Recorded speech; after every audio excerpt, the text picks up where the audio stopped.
बहुत पुराने जमाने के बात है। एक लोहार अपने दुकान में बैठकर लोहा पीट पीट कर अपना काम कर रहा था। तभी उसकी दुकान से 4 महात्मा और उसके शिष्य के गुजर रहे थे। शाम काफी ज्यादा होने के कारण उसे आगे चलने के लिए अच्छा नहीं सोचा था। उन्होंने लोहार के दुकान में गया और कहा कि क्या मुझे आज रात के लिए यहाँ रहने की व्यवस्था हो सकती है।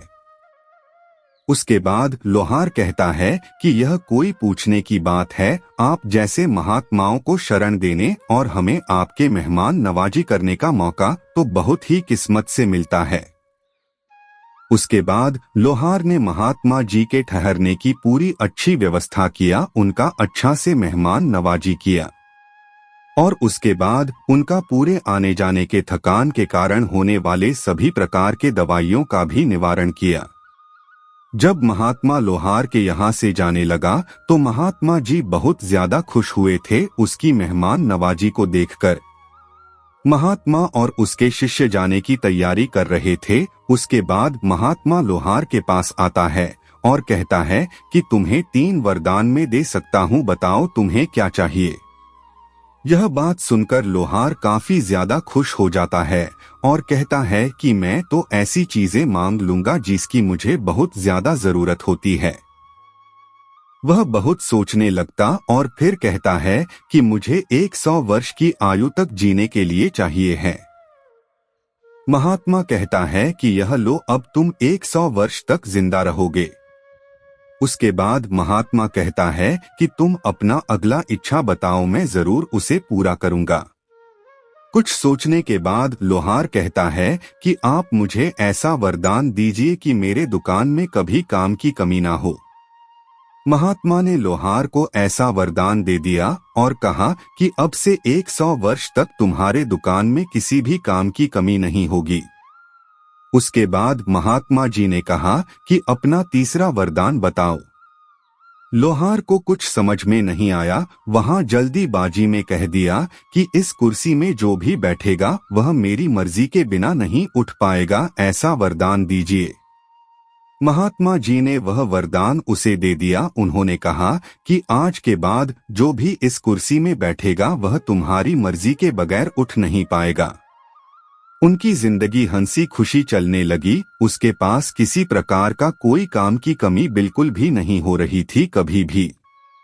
उसके बाद उन्होंने बहुत दिनों तक हट्टा कट्टा और जवान रहा, लेकिन उसके सभी साथी मर गए थे और कुछ कुछ तो बूढ़े हो गए थे कि मरने वाला ही था। लेकिन लोहार को अभी तक कुछ भी नहीं हुआ था, क्योंकि लोहार को महात्मा जी ने 100 वर्ष जीने की वरदान जो दिया था। जैसे ही 100 वर्ष पूरा होने ही वाला था कि यमराज उसके द्वार पर आता है और लोहार से कहता है कि तुम्हारा वक्त पूरा हो चुका है, चलो मेरे साथ। उसके बाद लोहार अपनी होशियारी दिखाता है और यमराज से कहता है कि मुझे थोड़ी सी काम है भैया, हथियारों को अलग अलग करके एक जगह रख दूं ताकि जो भी आएगा इसे ले जाएगा अपने प्रयोग के लिए। उसके बाद लोहार यमराज से कहता है कि आप उस कुर्सी पर बैठे 2 मिनट में मैं अपना काम पूरा कर लेता हूं, मैं फिर आपके साथ चलने के लिए तैयार रहूंगा। जैसे ही महात्मा जी वरदान दिया गया, कुर्सी पर यमराज जी बैठता है। लोहार बहुत ज्यादा खुश हो जाता है। वह बहुत ज्यादा जोरों से हंसने लगता है और कहता है कि आप मेरी मर्जी के बगैर तो कोई उठ भी नहीं पाएगा, तुम मुझे मेरी मृत्यु तक कैसे लेकर जाओगे। उसके बाद लोहार वहां से चला जाता है और खुशी खुशी अपने घर में जाकर पार्टी करने के बारे में सोचता है।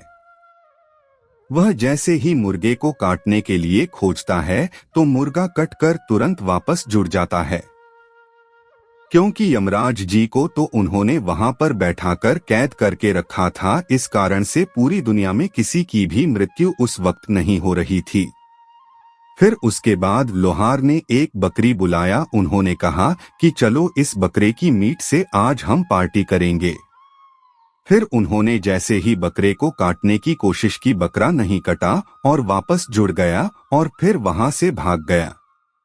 उसके बाद लोहार सोचता है कि इस दुनिया में तो किसी की मृत्यु अभी नामुमकिन है।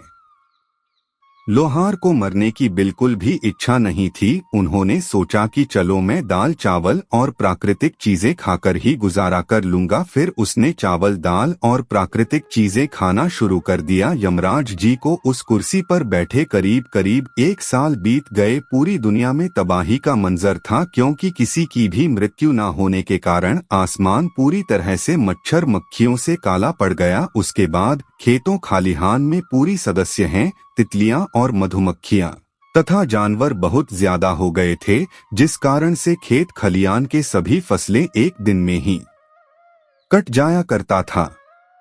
पूरी पृथ्वी पर बहुत ज्यादा जहरीले सांप पैदा हो गए और बहुत ज्यादा बड़े बड़े सांप पैदा हो गए, क्योंकि उसकी मृत्यु भी नहीं हो रही थी। अब तो पूरी दुनिया के लोगों का जीवन और जीना मुश्किल हो गया था। फिर उसके बाद लोहार को अपने पर पछतावा होता है और कहता है कि मैंने बेकार में यमराज को उस कुर्सी पर बैठा दिया। पूरी दुनिया तहस-नहस हो गया है। फिर उसके बाद लोहार को अपने आप पर पछतावा होता है और कहता है कि मुझे तो मौत का मजा चखना ही है, क्यों न हम पूरी दुनिया को बचा ले। वो यमराज को वहां से आजाद कर दे। वह फिर अपने लोहार वाली दुकान में गया, यमराज को वहां से आजाद कर दिया। यमराजा आजाद होते ही वह बहुत गुस्से में ऐसा और लोहार को पकड़ा और ऊपर लेकर चला गया। उसके बाद धीरे धीरे पूरी दुनिया में सभी की मृत्यु होने लगी थी और फिर दुनिया सामान्य हो गए थे। इस धार्मिक कहानी में हमें यह सीख मिलती है कि हमें सभी को मौत का मजा तो लेना ही है। मौत से कोई भाग नहीं सकता है। किसी की मृत्यु कभी भी किसी भी वक्त हो सकती, इसलिए कोई भी ज्यादा अपने घमंड को बढ़ावा ना करें और मनुष्य के काम आने का प्रबंध करें।